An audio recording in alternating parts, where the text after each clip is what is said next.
Hola chiquillos, ¿cómo están? Espero que todos se encuentren muy bien en sus casas, sin novedades. Como señalamos la clase pasada, eh, para la semana que viene dejamos la prueba, así que la idea de este video es generar un reforzamiento y señalar los aspectos más importantes de cada clase para que a ustedes les pueda también servir y para preparar su prueba. La primera, eh, la primera clase que vimos fue la ocupación de la Araucanía, ¿ya? Así que ahora nos vamos a centrar. Principalmente nos vamos a centrar en las transformaciones que se provocan a raíz de esta ocupación de la Araucanía.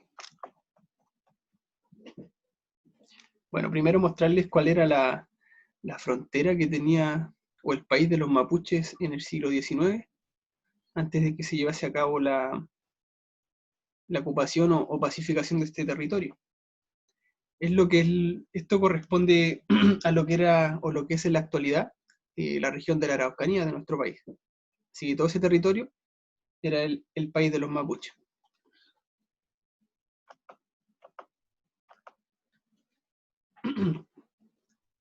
Señalamos también que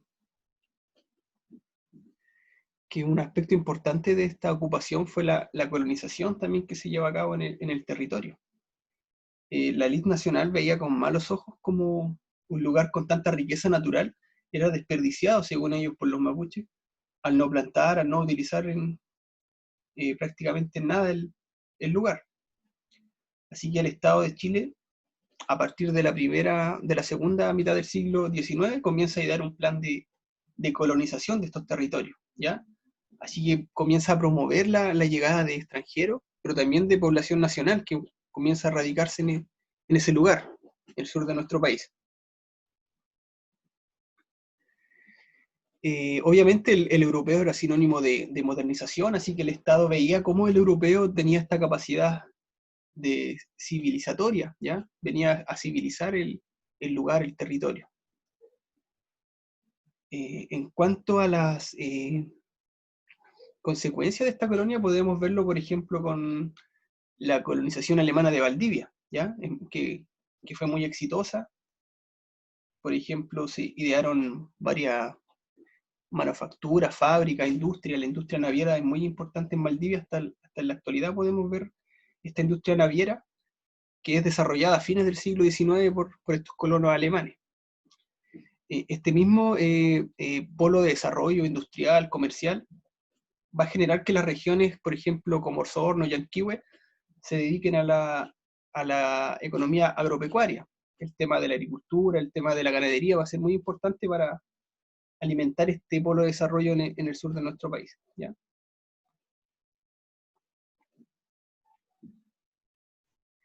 Bueno, eso es como lo que sucede con la colonización alemana, pero cuento aparte es lo que sucede con el pueblo mapuche.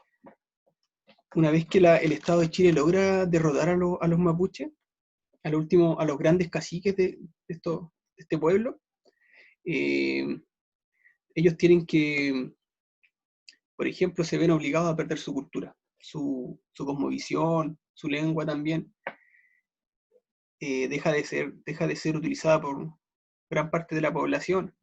También se ven obligados a abandonar el territorio, a ser desplazados. Acá vemos cómo surge el mapuche urbano, ya este mapuche que durante toda su existencia fue muy arraigado a la tierra, pues eso es lo que significa mapuche. Entonces pierde este arraigo a la tierra y tiene que verse obligado a radicarse a las ciudades, ¿ya? Por lo tanto, en la actualidad más de la mitad de la población de los mapuches se encuentra viviendo en ciudades, principalmente en Santiago, ¿ya? Así que esa va a ser una de las consecuencias para este pueblo, ¿ya?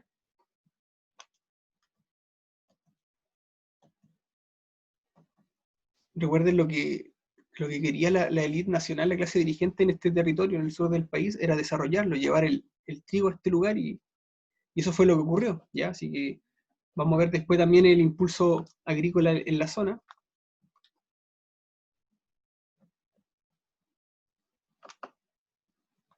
A continuación vamos a revisar lo que es la evolución social y cultural de nuestro país en el siglo XIX, ¿ya? Lo primero que nosotros habíamos visto era la transformación de la clase dirigente. Durante la época colonial esta era rígida, jerárquica, profundamente católica. En cambio ya en la época republicana vemos que esta clase dirigente se transforma. Grandes personajes de esta élite van a ser liberales, por ejemplo, que van a estar profundamente en contra de la Iglesia Católica, algo impensado durante la época colonial. También va a llegar incluso el pensamiento socialista en esta época, por ejemplo, representado en Lastarria. Una de las transformaciones importantes en el aspecto económico de esta lista tiene que ver con el surgimiento de de un nuevo grupo social que va a estar ligado a la actividad minera, sobre todo a la riqueza del norte chico. Ya la minería de la plata, del cobre, va a significar que va a surgir una nueva clase social. Esta clase social plutocrática, quiere decir que acá la plutocracia viene del tema del dinero, ya de las fortunas que tienen estas familias, se van a aliar o se van a juntar con la aristocracia terrateniente, ¿ya? Así que va a surgir esta nueva clase social, esta oligarquía nueva que va a surgir en nuestro país. Eso también va a ser una gran transformación.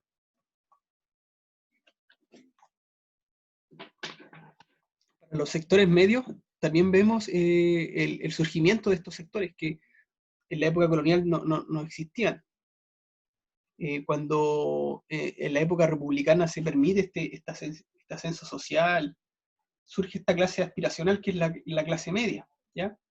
El surgimiento de la clase media está asociado sobre todo al crecimiento del Estado, al crecimiento de la burocracia estatal, pero también al crecimiento del brazo educativo que va a llevar a cabo el Estado, todo este despliegue educacional a través de todo el territorio, la creación de la Universidad de Chile, instituto pedagógico también, las escuelas normales, va a masificar también un cuerpo docente a través de todo el territorio nacional, así que también va a surgir una nueva clase media, también los funcionarios públicos, los oficiales, van a representar esta nueva clase media.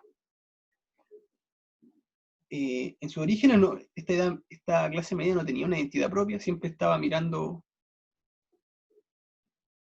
a la clase dirigente, en su manera, en su forma, así que va a adoptar todo lo que provenga de esta clase alta.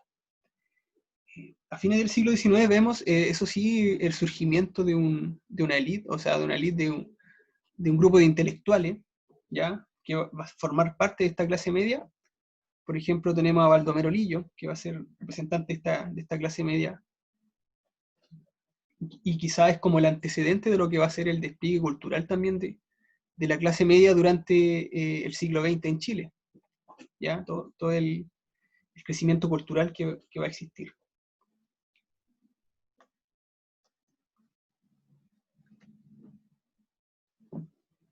Los sectores proletarios también vemos que aparecen en la escena, aparecen en la sociedad, en nuestro país. Anteriormente, en la época colonial, existía una gran masa de campesinos, más que nada. En la época republicana, donde surgen los sectores obreros, se proletariza también la mano de obra en nuestro país. Esto también nosotros lo explicamos, que estaba muy ligado al norte minero, a las ciudades portuarias también, a las industrias que surgen en algunas ciudades importantes, Santiago, Valparaíso. Así que va a surgir una nueva clase social que van a ser los obreros, ¿ya? Los obreros que antes vivían en el campo van a sentir una atracción muy fuerte por la ciudad, van a dejar su lugar de nacimiento, podríamos decir, y van a empezar a radicarse masivamente en las ciudades, ¿ya? Por ejemplo, en Santiago nosotros vemos cómo esta población comienza a llegar, se van a radicar, por ejemplo, en lo que es el barrio Recoleta, el barrio de la Cachimba en Santiago, que desde la época colonial que se viene está consagrado, podríamos decir, a los sectores populares, ¿ya? A este mismo lugar van a llegar los campesinos masivamente y van a vivir muy hacinados, van a vivir en pésimas condiciones, y vamos a tener el origen también de lo que es la cuestión social y que va a explotar en el siglo XX. En cambio, los sectores dirigentes vivían en lo que es el lo que es el barrio histórico de Santiago, Santiago Centro, ¿ya? Barrio Las Tarrias, Conchito Oro, Barrio Brasil, van a vivir bastante cerca en realidad estos dos mundos, ¿ya? En Valparaíso eso lo podemos ver, por ejemplo, en el barrio El Almendral. Ese va a ser el barrio de la clase trabajadora en Valparaíso. Ahí va a estar también lleno de poblaciones callampa, de cité, así que eso también va a ser reflejado también en Valparaíso.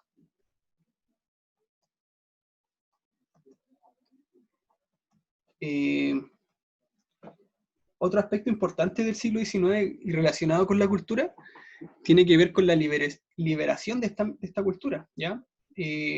Nosotros también hemos dicho que la sociedad colonial es una sociedad tradicional, ¿ya? Del antiguo régimen, que ellos obviamente tienen una adhesión a un orden jerárquico, una orden muy preestablecido, pero ya después de 50 años vemos que es una clase totalmente nueva, mucho más progresista, ¿ya? Muy diversa, ya no va a ser tan homogénea como en la época colonial. Y en el centro de toda esta transformación también va a tener sus repercusiones también en la política, ¿ya? Obviamente este cambio de mentalidad va a generar los conflictos eclesiásticos que vamos a tener en nuestro país. El conflicto de los laicos, por un lado, en contra de aquellos que defienden los intereses de la iglesia, ¿ya? Lo mismo va a pasar en el bando liberal, ¿ya? Por el tema si tenemos un sistema parlamentario que nos represente, o por otro lado tenemos un sistema presidencialista, ¿ya? Todos estos debates se van a generar en la sociedad en el siglo XIX, ¿ya? Otro aspecto importante es lo que tiene que ver con el tiraje de los periódicos en nuestro país, ya que se van a diversificar también. Vamos a ver cómo va a surgir un nuevo tipo de periodismo, ya un periodismo de entretenimiento, un periodismo más ciudadano.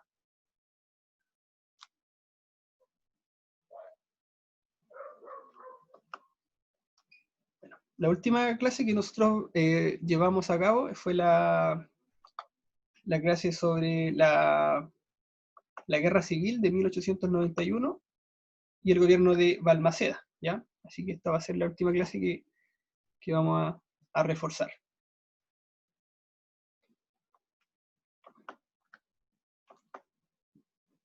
Los antecedentes del conflicto, nosotros habíamos visto que se debía al viejo debate, ¿ya? Entre el autoritarismo presidencial y el parlamentarismo, ¿ya? Ese iba a ser el debate que vamos a tener los antecedentes de este conflicto, ¿ya? Obviamente existía un bando que eran mayoritariamente liberales que estaban ya aburridos del autoritarismo presidencial y querían quebrantar el presidencialismo, ¿ya? Querían acabar con la intervención electoral, todos estos vicios que se vienen arrastrando durante todo el siglo XIX, ¿ya? Todo este fervor político va a hacer que a fines de la centuria tengamos un enfrentamiento en la clase dirigente por estos temas, ¿ya? Por el tema del autoritarismo, o quizás promover una república parlamentaria, ¿ya? Balmaceda, por otro lado, considerado, por ejemplo, estadista por algunos, para otros va a ser considerado un dictador. Este personaje va a ver con malos ojos como la clase dirigente, como esta clase política se comporta de forma muy indisciplinada, que velan por sus intereses personales, así que va a ser muy crítico también de su oponente.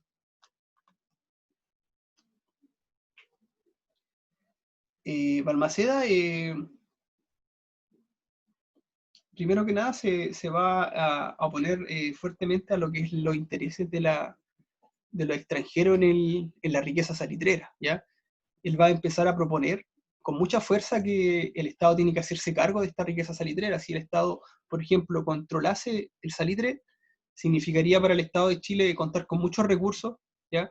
Crear un sinnúmero de obras públicas, mejorar la educación, ¿ya? Esa era como la propuesta que tenía Balmaceda. Y obviamente esa propuesta iba a chocar con los intereses de los capitalistas que controlaban el salitre, ¿ya? Principalmente vamos a tener al señor Thomas North, ¿ya? Que él va a ser el dueño en gran medida de las salitreras de Tarapacá, de Iquique, así que va a ser el oponente más ferviente que va a tener Balmaceda, ¿ya? Así que se va a enfrentar con este capitalista.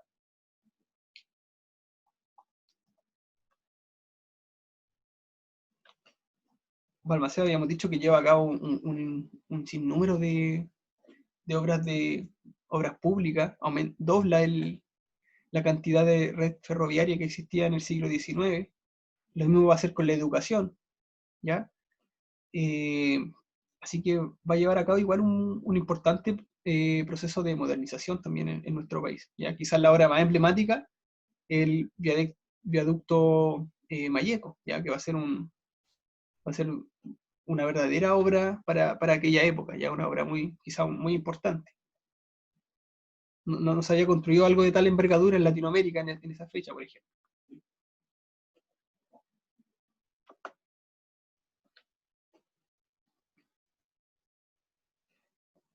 El estallido del conflicto se va a dar igual por un tema constitucional, ¿ya? Por ejemplo, el tema de la no aprobación de la ley de presupuesto va a generar un conflicto, una crisis tremenda para el Estado, que va a desencadenar esta guerra civil, ¿ya? El presidente incluso va a clausurar el Congreso, ¿ya? Ese quizás es el argumento más importante que tienen los detractores que hablan de dictadura, ¿ya? Habíamos dicho también que el Congreso contaba con el apoyo de la Armada, ¿ya? La Armada va a ser el brazo militar que va a ayudar a este grupo descontento del Congreso. En cambio, Balmaceda se va a apoyar en el ejército, ¿ya? Este ejército de tradición alemana, así que se va a desarrollar este conflicto entre estas dos fuerzas armadas en nuestro país, ¿ya?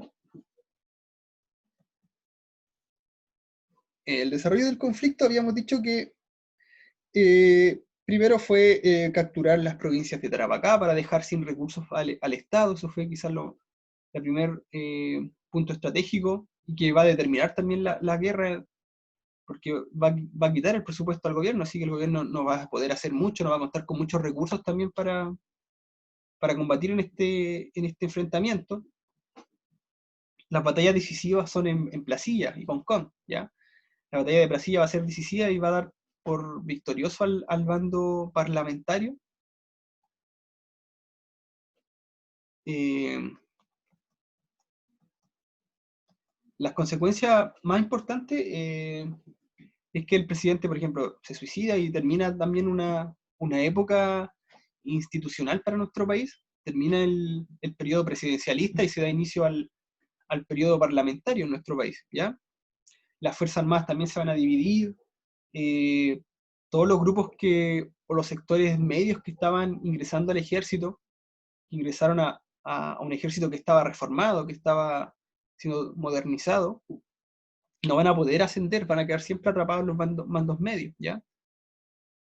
Y van a quedar los victoriosos de la guerra civil, van a quedar en los altos mandos, y esto va a desencadenar en 1925, por ejemplo, de todas las dictaduras, va a ser parte del problema de las dictaduras que van a surgir en la década del 30, ¿ya?